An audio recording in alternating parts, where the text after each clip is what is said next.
Patrice, il fut un temps où il fallait lever les yeux pour rêver ou apercevoir quelques publicités. Et pour voir de grands panneaux, Voilà. regarder passer les bus comme Ah ça. là, Maintenant, il va falloir regarder le bout de ses souliers. Regardez par terre, il y a de l'info. À Lyon, à Nantes, à Bordeaux, on autorise désormais les pubs sur les trottoirs. Regardez ce que ça peut donner sur cette photo. Alors, il faut savoir que chaque pub sera éphémère, elle ne pourra rester en place que 10 jours, que le marquage est biodégradable, très important. L'expérience va durer 18 mois. Alors, chaque pub ne peut pas excéder, la superficie d'une pub ne peut pas excéder 2,5 mètres carrés. Et entre deux pubs, il faut au moins 80 mètres. Voilà. Alors, c'est à Nantes, Lyon, Bordeaux. La photo que vous venez de voir, c'était à Paris, puisque il m'a semblé reconnaître l'opéra, au fond. Voilà. Donc, apparemment, ça existe aussi à Paris, à moins que ce soit de l'affichage sauvage. Allez savoir. On est mercredi aujourd'hui, jour de parution du Canard enchaîné. Quelques dessins pour sourire, et parce que les dessinateurs sont quand même les seuls artistes de notre métier.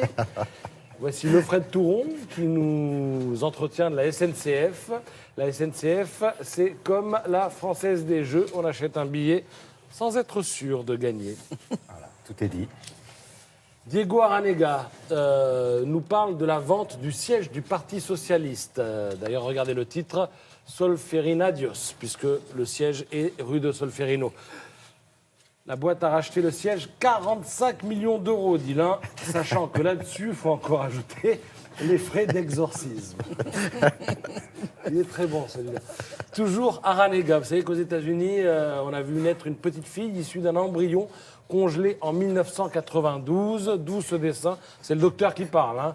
Le docteur dit non, je ne vois pas de consigne particulière, à part ne jamais recongeler un produit décongelé.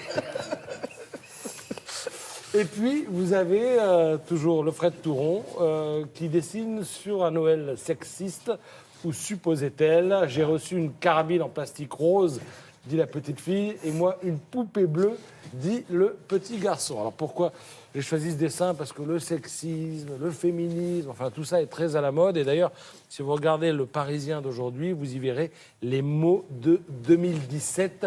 L'année fut politique et féminine, nous dit le Parisien ce matin.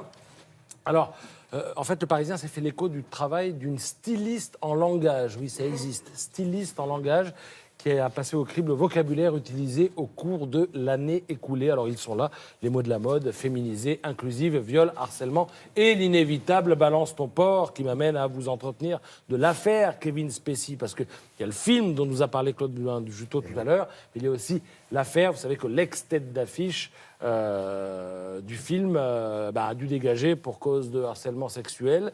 Elle a été montrée du doigt à Hollywood et elle a donc été remplacée, cette star, par Christopher Plummer.